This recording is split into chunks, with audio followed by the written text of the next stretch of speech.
Update log 25th of January 2022. First of all, I finished the majority of the exercises that Product Mentor was able to give me to try to make sure that we're ready to go. I do need to confirm with them that Sue, that Mike Corradini still works with them. Because if he doesn't, then we have lost a massive portion of the asset to actually use Product Mentor. I haven't seen nor heard from him, and the company seems to be just hemorrhaging employees. All right, follow up. Palace received a slight nerf. The chariot in hand now has a different name. It's called the Imperial Chariot and has a range of 4. This prevents some of their early aggression from being too overwhelming in some of the variations and really helps them feel more in line. Reducing the range of a single rook, especially the extra rook in hand, doesn't do much. And I think that is the primary number that we're going to tweak when we're messing with Palace's balance right now, which is how far that piece goes. Additionally,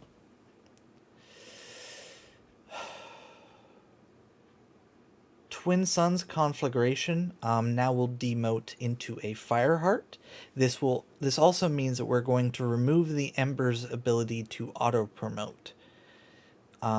It is forced to promote on the enemy last rank into a Fireheart, and we're going to make it promote an option on any rank of the enemy territory. So that's their primary tweak.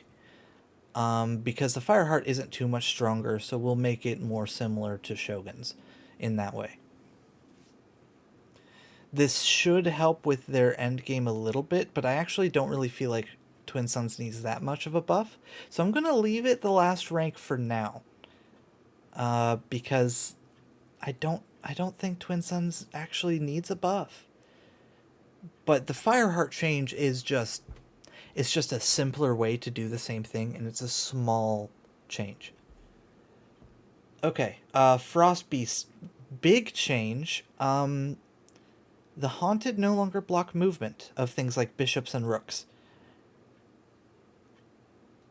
That means they're not considered intervening for cannons or the dragon, but it also means they're not intervening for that. You still have to capture them to share a space with them, but it's a massive improvement on the quality and how interesting the games are. The board doesn't feel as cluttered or choked. You can actually move stuff around and play.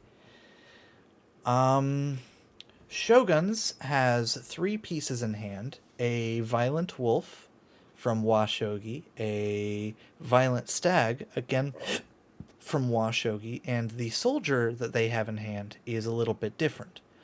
It does not have Ushifuzume or Nifu restrictions, so you can drop it to mate somebody and you can drop it in front of another soldier. That one change does so much. They actually feel kind of strong now, so this might be toned back.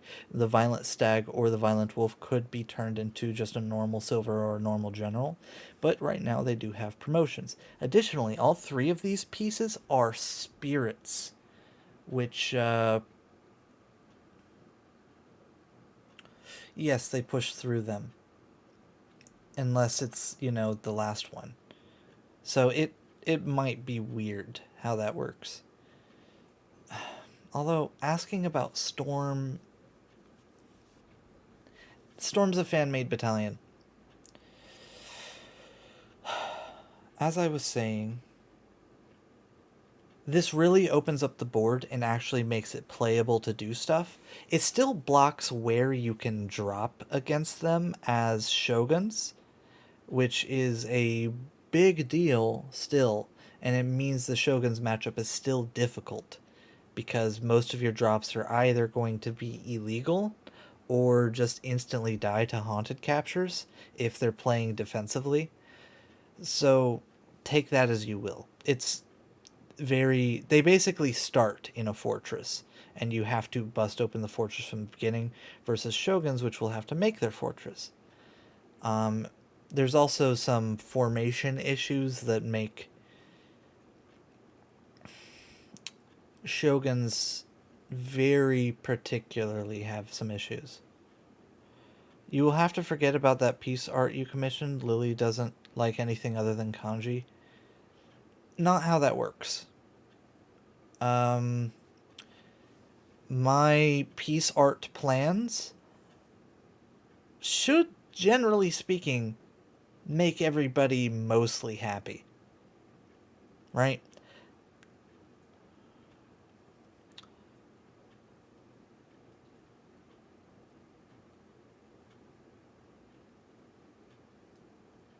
I'm not going to answer that, Scorpion.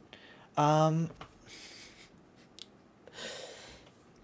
Additionally, the Shogun's pieces in hand are spirits, and if both players have the same spirit in hand, they can remove them, which means that the game will simplify down to just a normal game of shogi. Uh, very often, not always, but very often in the mirror. Which, because we were able to preserve so much of the way shogi's gameplay works in Titan's Battalion, we're really not that many steps away from just being a more interesting. I'm not just going to say complicated. Oh, yeah, the palace no longer has the spirit removal. That was just. That was clipped.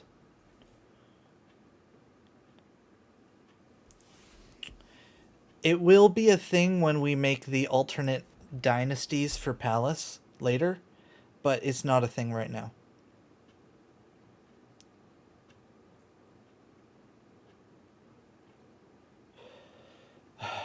Okay. Is that everything as far as the game is concerned? I talked about Twin Suns, talked about Palace, talked about Frostbeast, talked about Shoguns. Yes. Is Nature the art guy? He was one of the two, potentially. Um, and the art style that we're doing and everything that we're doing will lean heavily. It's a long term thing where we're essentially going to have multiple arts to choose from.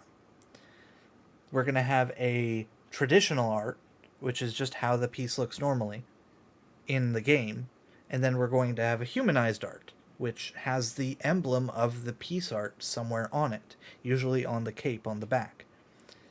And by doing it both ways, where we have the abstract piece and the character, we lean into where the game is going in the future. So essentially, yeah. And on the online version of the game, the digital version of the game, one of the things we're doing is just making art options and animation options something you can purchase. And it's not like a random loot box thing. You just pick that art style and buy it. The piece is not going to be visible, doesn't count on that making it recognizable. I mean, the symbol on the humanized piece.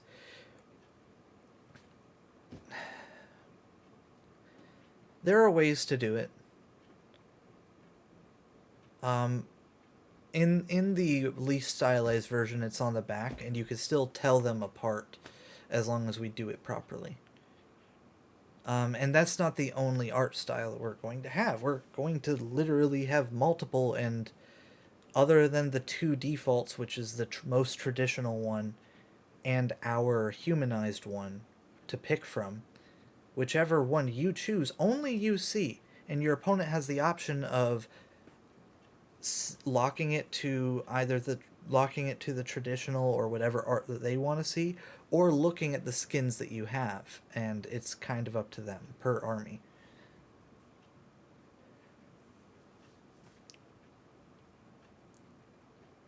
So that's going to be an interface and one of the ways that we can profit off of the game while maintaining the competitive game being mostly free to play.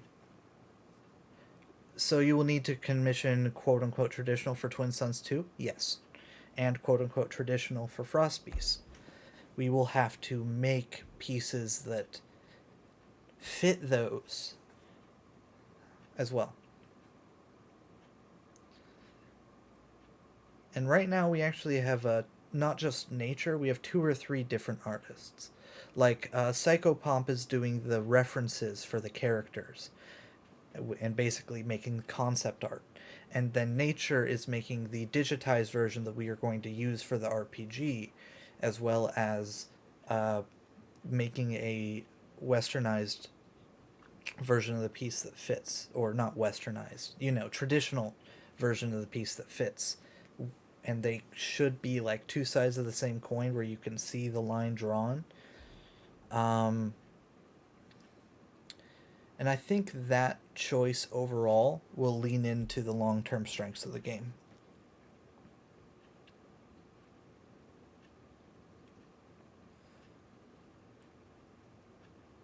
The examples nature posted are going to be hard to see on the board.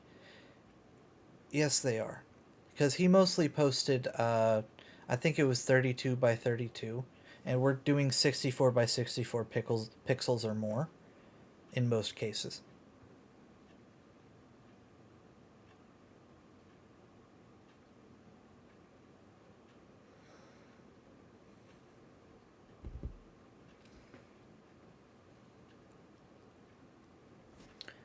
Anyways,